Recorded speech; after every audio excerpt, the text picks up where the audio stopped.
பரிசுத்த வேதாகமத்திலே பழைய ஏற்பட்ட புத்தகத்தை படித்திருப்பீர்கள். அதிலே எஸ்தேர் என்ற அதிகாரத்திலே இந்த மோர்தெக்கை ஆமான் குறித்ததான இந்த கதையானது எழுதப்பட்டிருக்கிறது. அது கதையில உண்மையாக நடந்த ஒரு சம்பவம். அதை இப்போது பிள்ளைகள் இப்பொழுது அதை ஒரு நாடகமாக செய்து காட்டுவார்கள். நீங்கள் நன்றாக கவனித்தால் மட்டும் உங்களுக்கு புரியும். தயவு செய்து கவனிக்க வேண்டும். இப்பொழுது பாருங்கள், இங்கே நிற்கிறவர் இவர்தான் ராஜா ஆகிய அகஸ்வேரோசு. பிறகு அங்கே கடைசியில் இருப்பவர் அவர்தான் ராணி எஸ்தரா இருப்பார்கள். பிறகு அவர் அங்கே இருப்பவர் அவர்தான் மோர்தெக்காய். பிறகு இவர் ஆமானாய் இருக்கிறார். அவர்களெல்லாம் போர் சேவகர்களாய் காணப்படுகிறார்கள். அது ஆமானுடைய நண்பன். பிறகு நாங்கள் பக்கத்தில் இருக்கிறவர்கள் நாங்கள் மந்திரிமார்களாய் இருக்கிறோம். ஆகையால் நீங்கள் கன்ஃபியூஸ் செய்து கொள்ள வேண்டாம். நீங்கள் பார்த்து நீங்கள் கவனிக்க வேண்டும். இது பார்க்கிற ஒரு இடமானது ஒரு சட்டசபையை காணப்படுகிறது. இங்கே அருகில் இருப்பவர் இவர் ராஜாவுடைய மெய்காப்பலன், பிறகு எழுத்தாளருமாய் இருக்கிறார். நீங்கள் சற்று ஊர்ந்து கவனிக்க வேண்டும். பூமி எங்கும் பேரும் பெருமையும் மகா ஆளுகை பெற்று கனத்தினாலும் மகிமையினாலும் புகழப்படுகின்றவரும் 127 வல்லரச நாடுகளை ஒருவராக தன் வாக்கின் உறுதியினாலே ஜனத்திற்கு நன்மை சுகம் எல்லா சௌகரியங்கள் உண்டாகத்தக்கதாக ஆளுகின்ற ஏக சக்கராதிபதியும் மகா சாம்ராட்டாக திகழ்கின்ற மேதியா பெர்சியாவின் ராஜா ஸ்ரீ ஸ்ரீ அகஸ்வேரோவுக்கு எங்களின் மனமார்ந்த வாழ்த்துக்களும் வரவேற்போம். ராஜா வாழ்க, ராஜா வாழ்க, ராஜா வாழ்க. இப்பொழுது நாம் ராஜாவை கனம் பண்ணுவோமாக. எல்லாரும் கைத்தட்டுங்கள். ராஜா வாழ்க, ராஜா வாழ்க. ராஜா நீர் என்றென்றைக்கும் வாழ்வீராக. இப்படியாக அவரது நாட்டின் மகத்துவங்களையும் மேன்மைகளையும் வல்ல செயல்களை இதுவரை 180 நாட்களாக கண்கள் கவர்ச்சிக்கத்தக்கதான காட்சிகளாக காண்பிக்க செய்து குடிகளை மகிழ்ச்சியாக்கின புகழ்ச்சி இவருக்கே தகும். தமது சிங்கார தோட்டத்தில் வெண்கல தூண்களின் நடுவிலே வெள்ளியின் வளையங்களில் மெல்லிய சிவப்புமான கயிறுகளில் தொங்குகின்ற வெண்மையும் பச்சையும் இளநிலமும் ஆகிய தூங்கு திரைகளின் மத்தியிலே ஒரு சரிகையமான மெத்தைகளில் பொன்னால் செய்யப்பட்ட நானாவித பாத்திரங்களிலே உலகெங்கும் உள்ள தமது பிரபுக்களுக்கும் ராஜாக்களுக்கும் அப்பட்டமான திராட்சரசத்தை வார்த்து சிறந்த உண்டாக்கின பெருமை இவருக்கே உண்டாயிருக்கின்றது. அது மட்டும் தானா, சிங்கத்தை போல வல்லமையும் தங்கம் போல மகிமையும் நிறைந்து சகல ராஜ்யங்களின் ஆபரணமாக திகழ்ந்த பாபிலோன் பேய்களின் குடியிருப்பும் அசுத்தங்களின் இருப்பிடமாக இருப்பதை கண்டு தகர்த்து ஜெயித்த மேத்தியரே, நீங்களோ போற்றக்கூடியவர்கள். கரடிகள் போல வல்லமை கொண்டு பாபிலோன் மேல் பாய்ந்து புகழ் அதை சின்ன பின்னமாக்கின மேன்மை உமக்கு தான் சேரும். இப்படி சாம்ராஜ்யங்களின் சிகரமாக விளங்கிய உமக்கு எங்களின் மனமார்ந்த வந்தனைகள். மனமார்ந்த வந்தனைகள் ராஜா. இதோ உலகத்தின் சாம்ராட் மகா வீரன் வாழ்க, வாழ்க, வாழ்க, வாழ்க. என் பெருமைக்கும் ஜீவனுக்குரியமான மக்களே, உங்களுக்கு கடவுளின் மிகுதியான ஆசீர்வாதங்கள் உண்டாக கடவுது. எல்லா புகழ்ச்சியும் கனமும் மகிமையும் தேவர் ஒருவருக்கே சேர கடவுது. நாங்கள் இப்படி இந்த ராஜ்யங்களை பிடிப்பதற்கு தேவனால் தான் உண்டானது. யூதா அடிமைகளில் ஒருவனாகிய தெய்வ மனுஷன் தானியேல் தமது தரிசனங்களில் கண்ட உண்மையின்படியே நடந்தது. எனவே எந்த மனுஷனும் எந்த கிரியை செய்வதென்று தெய்வனால் தான் நிர்ணயிக்கப்பட்டிருப்பதை உண்மை என்று நான் அறிந்திருக்கிறேன். எனவே எல்லா கனமும் மகிமையும் தேவர் ஒருவருக்கே என்று பாடுவோம். அப்படி பாடி ஆராதிக்க எவராகிலும் இங்க இருப்பார் என்றால் நாம் எல்லோரும் அந்த வானத்தின் பரிசுத்த தேவனை பாடி தொழுது கொள்ள வருவீர்களாக.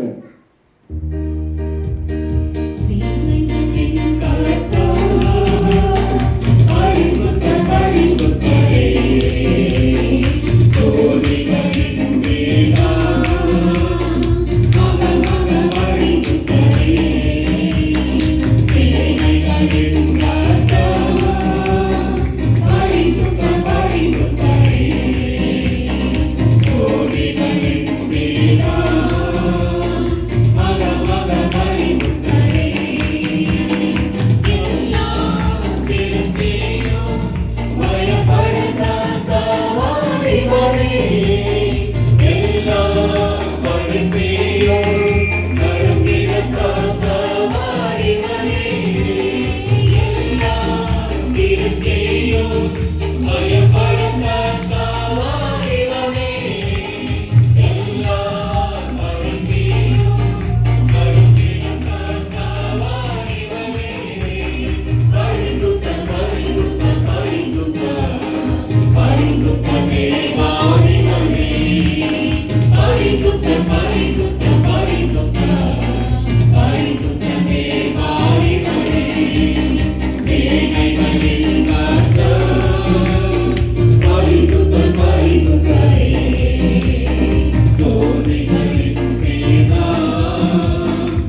ராஜமன்களின் காரியங்களை கவனிப்போமாக. ராஜாக்களே, பிரபுக்களே, உமக்கு எல்லோருக்கும் தெரிந்த வண்ணமாய் மேதியா நாட்டின் சாம்ராட் ஸ்ரீ அகேஸ்வர ராஜா நடப்பித்த கண்காட்சியின் காரியங்களை நீங்கள் எல்லோரும் கவனித்தீர்கள். அதில் 187 ராஜாவின் சமஸ்தானங்களில் திறமைசாலிகள் பங்கெடுத்து போட்டியில் நின்றார். அந்த போட்டியில், அதாவது ரத ஓட்ட பந்தயத்திலும் குதிரை ஓட்ட பந்தயத்திலும் குத்து சண்டை குஸ்தி போன்ற போட்டிகளிலும் கத்தி, ஈட்டி, வில், பலுவித ஆயுதங்கள் உபயோகப்படுத்தும் போட்டியிலும் ஞானமறிய புத்தி திகழும் போட்டியிலும் அரச நடைமுறைகளை கையாளும் போட்டியிலும் முதன்மேன்மை அடைகிறவன் எவனோ அவன் தான் இந்த 187 நாடுகளில் சிறந்த ஸ்தானத்திற்கு உயர்த்தப்படுவான் என்று நிர்ணயிக்கப்பட்டிருந்தது. அந்தபடியே அந்த சிறப்புமிக்க உயர்ந்த ஸ்தானத்தை அடைய ராஜாவின் கண்களில் தயவு கிடைத்து மெக்கதோனியா நாட்டை சேர்ந்த ஸ்ரீ ஆமான் வெற்றி புகழ்ச்சி பெற்றார். இதோ ஆமான் வருகின்றார். ராஜாவுக்கு அடுத்த ஸ்தானத்தில் இவர் மட்டுமே இருந்து காரியங்களை கவனித்துக் கொள்வார்.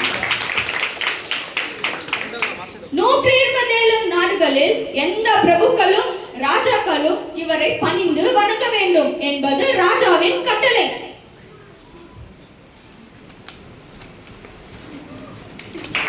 ஆமானையர் வாழ்க, ஆமானையர் வாழ்க, ஆமான் வாழ்க.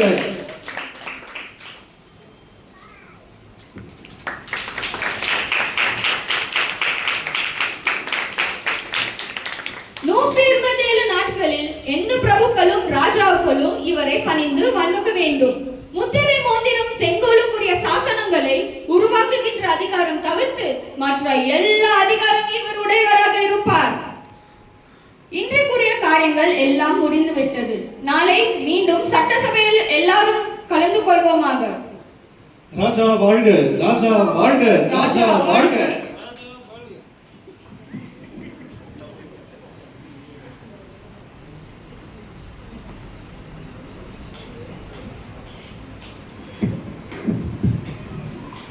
என் மேன்மை என்ன, என் கணம் என்ன?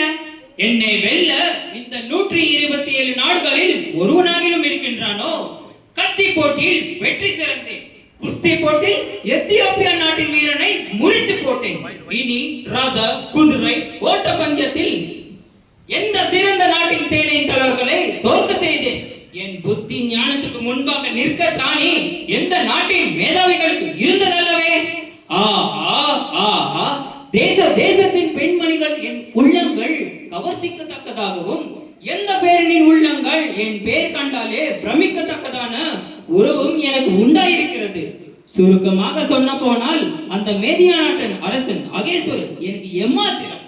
மக்கதோனியா நாட்டின் சிறப்பையும் பிரதாபத்தையும் வலிமையும் இன்னதென்று இனி நான் எல்லா ஜாதி மக்களுக்கு காண்பிக்க போகின்றேன். எனக்கு பணிந்து வணங்காமல் இருப்பவன் ஆனாலும் பெண்ணாலும் ஆனாலும் உலகில் உயிரோடு வைப்பதில்லை. இது எனது சபதமும் சாசனமும். ஐயோ ஐயோ, என் ஆண்டவனே, ஆமனையரே, என்ன பரிதாபமோ, என்ன துக்கமோ, அநியாயமோ! எல்லா கலாவல்லவனாகிய உம்மை பணிந்து வணங்க ராஜா கட்டளையிட்டு இருந்த போதிலும், எல்லாருமே பணிந்து வணங்கி இருந்த போதிலும், அந்த பரம அடிமை இருக்கிறானே யூதா காவல்காரன், உம்மை மதித்ததில்லை, பணினதும் இல்லை, சட்டை பண்ணினதும் இல்லை. எவ்வளவு அகந்தை உள்ளவனாக காணப்படுகிறான் அந்த மோர்தெகாய். என்ன ஒரு யூத அடிமை என்னை பணியவில்லையா, வணங்கவில்லையா? அவன் எம்மாத்திரம், அவன் ஜாதி எம்மாத்திரம். ஜனங்களில் ஜனங்களாக கருதப்படாத இந்த கேவலமான ஜாதியா இப்படி என்னை அவரப்படுத்தியது? இதுவரைக்கும் சொந்த தேசமோ நாடோ இல்லாமல் மற்ற நாடுகளிலே அழிந்து திரிகின்ற அடிமைகளுக்கு இவ்வளவு திமிரா?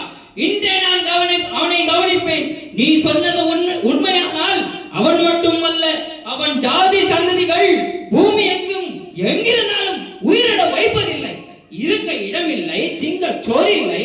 இந்த பிச்சைக்கார சந்ததியை பெருமை பாராட்டி மேதியா நாட்டின் ராஜா அவர்களின் தேவன் சொன்ன வார்த்தையின்படியே ராஜன் கிடைத்தது என்று உயர்த்தினான். அதனால் அல்லவோ அந்த முட்டாள் யூதனுக்கு கர்வம் வந்தது. இவன் எதிரே எனக்கு கணக்கு. இவ்வளவாக உயர்த்தப்பட்டு கனம் பெற்ற எனக்கு எவ்வளவு விசனத்தை உண்டாக்கினானே! நொறுங்கி போகிறேனே! இவனை ஒரே விசை ரத்தம் பொழிவேன், என் ஆழ்ந்த பகையை தீர்த்து கொள்வேன். அடே காவல்காரே!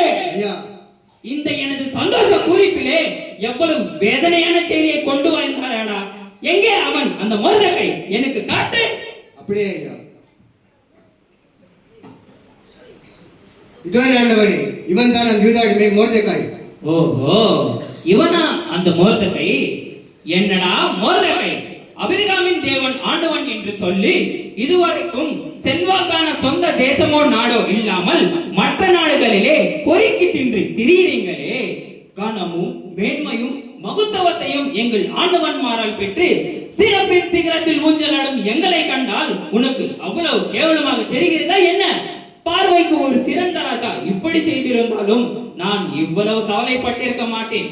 எதிலையும் கணக்கு இல்லாத நீ இப்படி செய்து என்னை கொண்டு விட்டிருக்கின்றாய். எனக்கு உன்னை கொள்வதும் உன் சந்ததியை கொள்வதும் ஒரு செத்த நாயை கொன்றது போலத்தான் இருக்கும். அன்றாட வாழ்க்கைக்கு அழகின்ற உங்களுக்கு இவ்வளவு அடமிருக்கின்றதாடா? மொர்தெகாய், ஆமான் பிரபுவின் கோபம் அக்கினியின் சூளை போல எரிந்துகிட்டே அவரை நோக்கிறதை தவிர்க்க நீ அவசியமாய் அவரின் பாதப்படியிலே சாஷ்டாங்கமாய் பணிந்து நமஸ்கரி. தப்பு என் ஆண்டவனே என்று மனமார் சொல், தப்புவிக்கப்படுவாய். உன் ஒருவனால் உன் முழு ஜாதி சந்ததிக்கு ஆபத்து விளைவிக்க செய்வானேன். கனம் பொருந்தினவனாய் இருந்தாலும் அறிவில்லாத மனுஷன் அழிந்து போகின்ற மிருகத்திற்கு ஒப்பாயிருக்கிறான் என்று பரிசுத்த வேதகமும் கற்பிக்கின்றது. மனிதனாக இருந்து தேவன் போல் தன்னை உயர்த்திக் கொள்வது நல்லதல்ல. ஒரு மனுஷனுக்கு கனமும் மேன்மையும் சகலமும் கொடுப்பது கடவுள் தான். அவருக்கு முன்பாக நாம் எப்போதுமே வாழ்ந்திருக்க வேண்டும். அல்லாமல் எனது வாழ்த்துகள் என்னையும் புகழாது, அடுத்தவனுக்கும் பிரயோஜனம் இராது. ஐயோ ஐயோ ஐயோ, ராஜாக்களுக்கும் மதிப்பிற்குரியவர்களுக்கும் முன்பாக நின்று அப்படி பேசக்கூடாது. அவர்களுடைய கோபம் மரணத்தை விளைவிக்கும். நமது ஸ்தானமே வேறு, அவர்களுடைய ஸ்தானமே வேறு. நீயும் ஒரு காவலுக்காரன், நானும் ஒரு காவலுக்காரன். இதுவரை நான் எத்தனை முறை வணங்கி பணிந்தேன் என்பதற்கு கணக்கே இல்லை. நீயும் அப்படி செய்ய ஏன் மறுக்கிறாய்? நான் ஒரு யூதன், தேவாதி தேவனையும் கர்த்தாதி கர்த்தர் ஒருவரையே பணிந்து வணங்குகின்றவன். தெய்வத்துவம் இல்லாத எந்த தேவர்களையும் மனிதர்களையும் மதியாதவன். கைகளை ஜோடித்து நான் பணிய வேண்டுமானால் என்னால் பணியப்படுகின்றது என் பார்வையில் எவ்வளவோ உன்னதமானதாகவும் வெளியேறப்பட்டதாகவும் இருக்க வேண்டும். அல்லாமல் எனது வாழ்த்துகள் என்னையும் புகழாது, அடுத்தவனுக்கும் பிரயோஜனம் இராது. என்ன தைரியம் உனக்கு? இந்த சிங்கத்துக்கு முன்பாக சங்கீதம் பாடுகின்றாயா? உனது தத்துவ நாணயம் எனது சித்த சூளையை அணைக்குமோ? எரிந்து கொண்டிருப்பதிலே இனி கொஞ்சம் எண்ணெய் ஊற்றுமா போல் உனது எளிய புத்திகள் என்னை கொளுத்து விடுகின்றது. மக்கதோனியா நாட்டின் மன்னர் நான். மிக்க பயமாயிருப்பது அடிமைகளாகிய உங்களுக்கு தகும். அரண்மனையில் காவல் செய்ததினால் அரசன் என்று நினைத்து ஏமாற்றப்படாதே. இதோ பார், இப்போதே என் கத்தியின் கூர்மைக்கு பலியாகின்றாய். சுவாமி சுவாமி, நீர் உமது பட்டியத்தை உரைவிட்டு எடுத்து இந்த அல்பனை கொல்ல வேண்டாம்.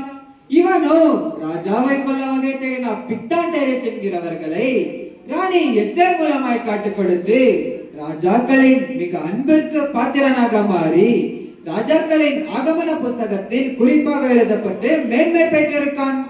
இவனுக்காக ராஜா ஏற்ற காலத்தில் மனமார்ந்து கனம் செய்ய இருக்கின்றார். நீங்கள் பொறுத்து கொள்ளும்.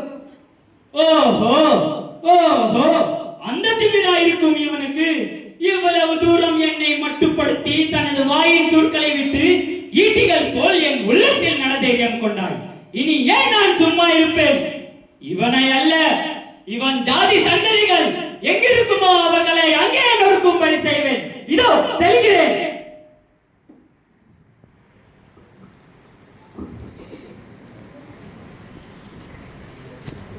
ராஜா வாழ்க, ராஜா வாழ்க, ராஜா வாழ்க. மேதியா நாட்டின் மேன்மையே, சகல நாடுகளுக்கு வெளிச்சமே. உமது ராஜ்யங்கள் உமது நாமம் கீர்த்திகரமாக ஜொலிக்கின்றது. வெயிலுக்கு தப்பி நிழலில் அமர்த்த பிராணிகள் போல் ஜனங்கள் உமது நிழலில் ஆனந்தமாக இருக்கின்றார்கள். இருந்த போதிலும் உலகெங்கும் ஒரு ஜாதி ஜனம் முறைகேடாக நிற்கின்றார்கள். அவர்களுடைய வழக்கங்கள் சகல ஜனங்களின் வழக்கங்களுக்கு விகிர்ப்பாயிருப்பது. அவர்கள் இருப்பது நமது நாட்டுக்கு நல்லதாகாது. உமக்கு சித்தமானால் அவரை ஒழித்துவிட்டு நாட்டை பாதுகாப்பேன். ஆமானே, தேசத்தின் நன்மை பாதுகாப்பவனே. இதோ எனது முத்திரை மோதிரம். எது உமக்கு இஷ்டமோ அதன்படி செய்துவிடு.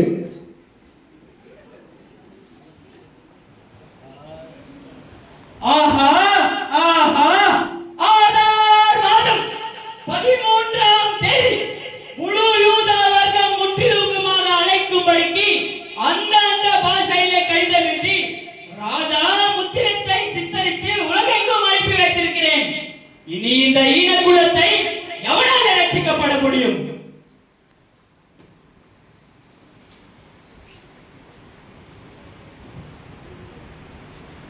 என்ன இது அதிசயம்?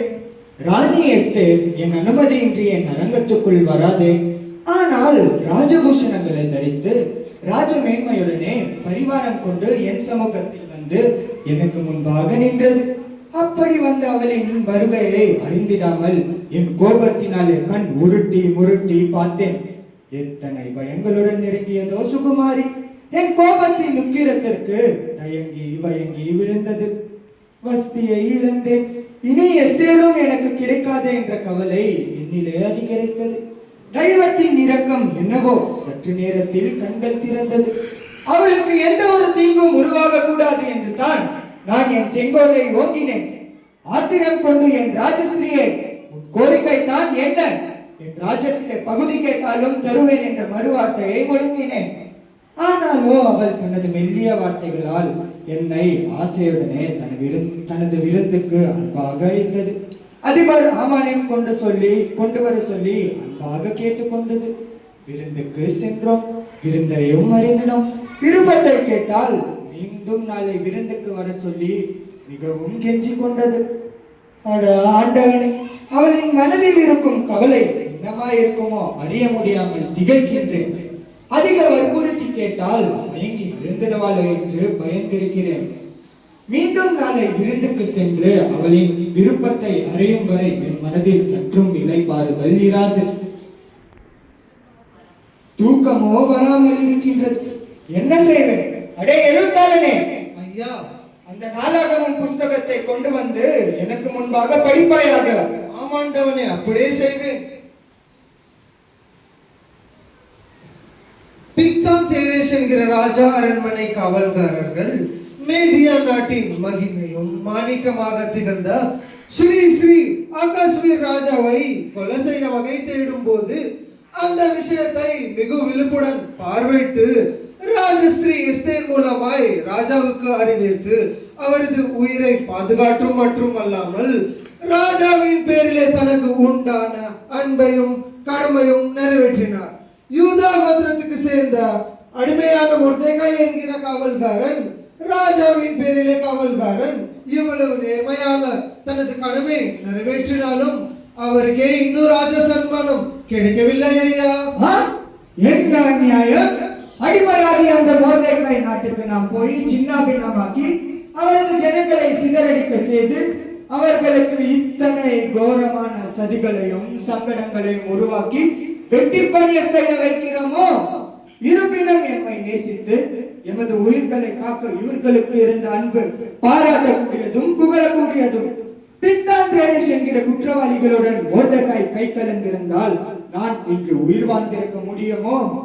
தமது சத்துருக்களை பலவாக நேசிக்க இவர்களுக்கு இருந்த அன்பு இவர்களுடைய தேவனால் தான் கற்றுக்கொண்டிருக்க கூடும். இவ்வளவு பெரிய உத்தமமான காவல்காரனுக்கு என்னத்தை செய்தால் நலமாயிருக்குமோ தெரியவில்லையே. ராஜா, நீர் வாழ்க. உன் சமூகத்தில் வரும்படி இதோ ஆமனை காத்திருக்கின்றார். அப்படியா? அப்படி என்றால் அவசியமாக இப்பொழுதே தானே ஆமனை என்னிடத்தில் வரவழையுங்கள். அப்படியே ராஜா. ராஜா, நீர் வாழ்க. இதோ அடியேன் வந்திருக்கின்றேன். ஆமானே, என் மதிப்புக்கும் பெருமைக்குரியவனே, மக்கதோனியா நாட்டின் மகா புத்திசாலியே, ஜனங்களால் உயர்த்தப்பட்டவனே, ராஜாவின் மனதை அறிந்து இப்பொழுது பதில் சொல். ராஜா கணம் பண்ண விரும்புகிறவனுக்கு என்னத்தை செய்தால் ராஜா மனம் ஆறும், மனம் தனியும்? ஐயோ, இது என்ன? நான் மோர்தகை கொள்ள 50 முழம் தூக்கு மரத்தை உண்டாக்கி ராஜாவினிடத்தில் அனுமதி கேட்கத்தான் வந்தேன். ஆனாலோ ராஜா இன்னும் அடியேனை கனம் பண்ண விரும்புகிறது போல் தெரியப்படுகின்றது. ராஜா இனி யாரை கனம் பண்ணுவார்? நான் தானே அவருக்கு ஏற்றவனும் பிரியமானவனும். என்னை முதலாவது உயர்த்தினது அவருக்கு திருப்திகரமாக இருந்திருக்காது போல இனியும் உயர்த்த மனம் கொண்டிருக்கின்றார். ஆஹா ஆஹா, இதுவரைக்கும் எல்லாவற்றிலும் நான் தான் கனப்படுத்தப்பட்டேன். ஆனால் மேதிய நாட்டின் கிரீடமோ ராஜா வஸ்திரமோ ராஜாவுக்கு உண்டாக்குகின்ற கணமோ இன்னும் நான் அடைந்ததில்லையே. ஆமானே ராஜா, ஏன் இன்னும் பதில் சொல்லாமல் பைத்தியமாக உனக்குள்ளத்தான் பேசிக் கொண்டிருக்கிறாய்? ராஜா, ஒன்றுமில்லை ராஜா. நீர் சடையில் அடியேனை கேட்டிருந்தவனாக அசைந்தவனாக சற்று யோசிக்கின்றேன். ஒன்றுமில்லை ராஜா. கனம் பண்ண விரும்புகிறவனுக்கு ராஜா வஸ்திரங்களை உடுப்பித்து ராஜாவின் கிரீடங்களை அணிவித்து ராஜாவின் 2ஆம் ரதத்திலே ஏற்றப்பட்டு ராஜாவின் அதிகாரிகளில் ஒருவன் ரதத்தை ஓட்டி ஊர்வலம் செய்யப்பட்டு கனப்படுத்தப்பட வேண்டும். இது அப்படிப்பட்டவனுக்கு தகும். ஆமானே, நீ சரியாக சொன்னாய். அந்த மகானியனுக்கு இது மாத்திரமல்ல, இன்னும் செய்தாலும் மாத்திரம் போதாது. அவசியமாக நீ தானே, நீ சொன்னதெல்லாம் ஒன்று குறைப்படாமல் அந்த வாசலிலே உட்கார்ந்திருக்கிற காவல்காரனாக மோர்தெகாய்க்கு செய்து வருவார். இது ராஜாவாகிய என்னுடைய கட்டளை. பரிவாரத்தை கொண்டு துரிதமாக செய். அப்படியே ஆகட்டும் ராஜா. ஐயோ, என் மோதிரம். இது என்ன? இது என்ன கர்மம்? மேன்மை மேந்தவன் என்று எண்ணிக்கொண்டே உனக்கு ஈனம் சோழ்ந்து கொண்டதே. பல்லை கடித்து தூக்கு மரத்தை யாருக்காக உயர்த்து வைத்திருக்கிறாயோ? நீ இன்று ஒரு உதவாத அடிமையை பணிந்து பணிவிடை செய்ய திரையிலே தாழ்த்தப்பட்டாயே. அவனை அரசு ஸ்தானத்திலே ஏற்று அவமானத்தை அடைகின்றாயே. ராஜ்யங்களிலே எல்லாவற்றிலும் உயர்த்தப்பட்டு நீ இன்று ஒரு உதவாத அடிமையை பணிந்து பணிவிடை செய்ய திரையிலே தாழ்த்தப்பட்டாயே. உன் மனைவி ஜெருசா உனக்கு அன்றே நன்றாக சொல்லியிருந்தது. நீ பகைமை வைத்தது ஒரு யூதனாக இருப்பானால் அவனை கொல்ல ஒருபோதிலும் உன்னால் ஆகாது என்றால். இயற்கை எதிராகின்றது, எல்லாமே எதிராகின்றது. ஐயோ, எவ்வளவு பெரிய அவமானம், எவ்வளவு பெரிய அவமானம்! எப்படி பொறுத்துக் கொள்வாய்? மரணமே நேர்ந்தாலும் நலமாக இருக்கும் அல்லவா? நீ வாய மூடுற நண்பா, நீ வாய மூடு. எனக்கே ஏற்கனவே கோபமா இருக்கிறது அந்த ராஜா மேல.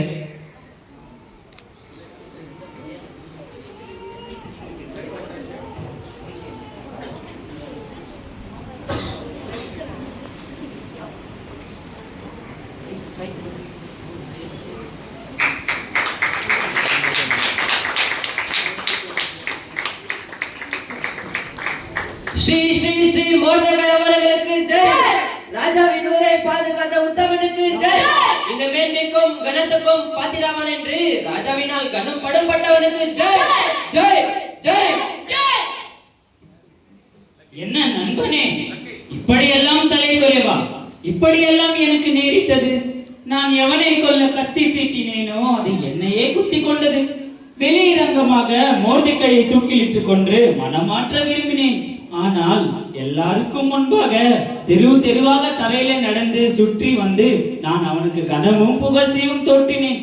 என் உயிர் ரொம்ப சங்கடப்படுகின்றது. ஐயா அமானையரே, ராணி எஸ்தேர் உம்மை தமது பேரின்ப விருந்துக்கு அழைக்கின்றார். தாமதம் என்று வருவீராக. ஐயோ போடாப்பா, பொறாமையோடையே போராடி கொண்டிருந்த இவருக்கு கனம் வேற கேடா.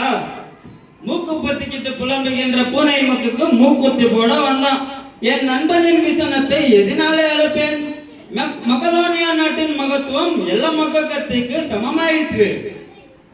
நாடுகளின் சிகரமாக கருதப்பட்ட என் நண்பனுக்கு கரியை பூசி விட்டார்கள். காலால் மிதிக்க வேண்டியவனை தோளால் சுமந்து வந்து அம்போன்னு உட்கார்ந்தார் என் நண்பர். மெய்யாகவே இப்படி ஒரு அவமானம் கடவுள் இவருக்கு அனுமதித்திருக்க கூடாது. தன்னை தானே ராஜாவை உயர்த்துவார் என்று எண்ணி முன்னும் பின்னும் என்ன வரம் என்று அறியாமல் ராஜாவுக்கு சொல்லி கழுத்துக்கு கண்ணியை வரவித்துக் கொண்டார் இந்த அப்பாவி ஆமானையா. நண்பா, இனி என்ன செய்வோம்? உன் இருதயத்தை திடப்படுத்தி அழைப்பிற்கு இணங்கி அந்த விருந்து சாலையை சந்தித்து வாரும். அப்போதாகிலும் உன் மனம் கிளைசம் அடையுமோ என்று பார்ப்போம். அப்படியே நண்பா, செல்லாம்.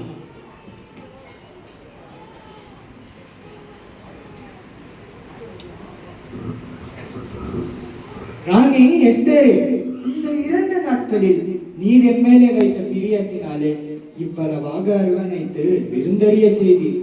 ரூபவதி, உன் கோரிக்கை தான் என்ன? என் ராஜ்யத்திலே பகுதி கேட்டாலும் தருவேன். நான் மேதியா நாட்டின் அரசன் அல்லவோ? என் ஆண்டவனே, நீர் என்றும் வாழ்க. நீர் என்னை அதிகமாய் அன்பு கூர்ந்து ஒரு யூதா அடிமை பெண்ணாகிய என்னை நேசித்து என்னை ராஜஸ்திரியாக உயர்த்தி உமது மகா மேன்மை என் பேரில் பாராட்டினீர்.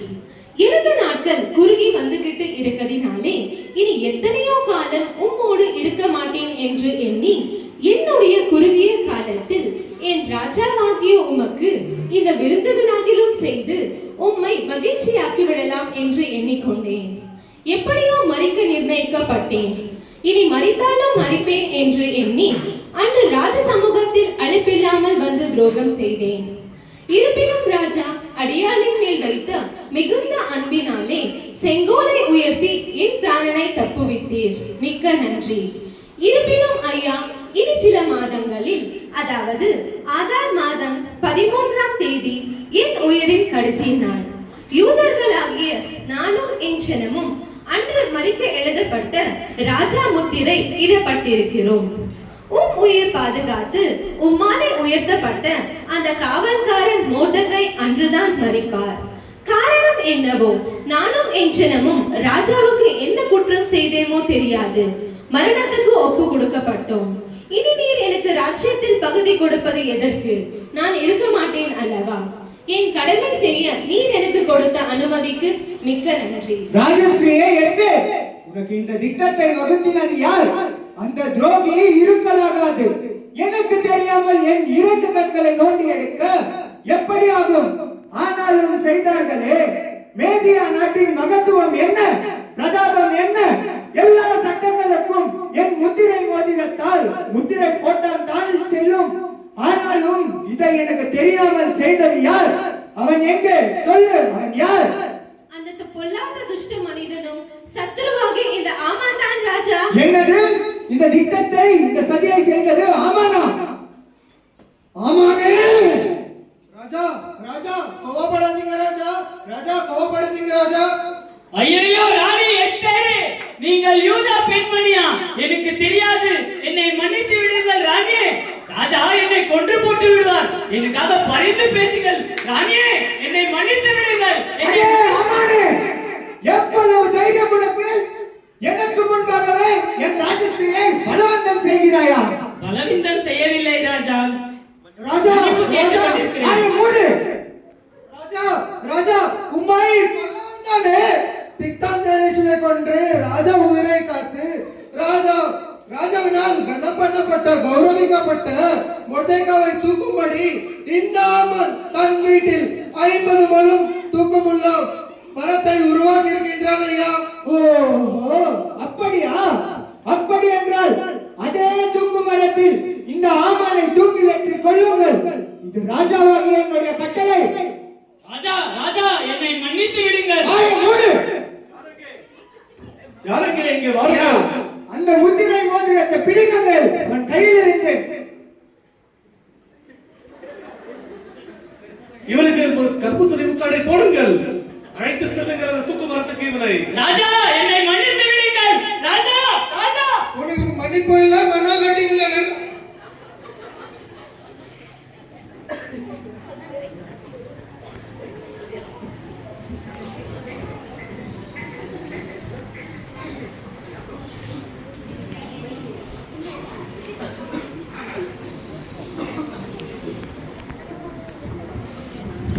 கர்த்தருக்கு ஸ்தோத்திரம்.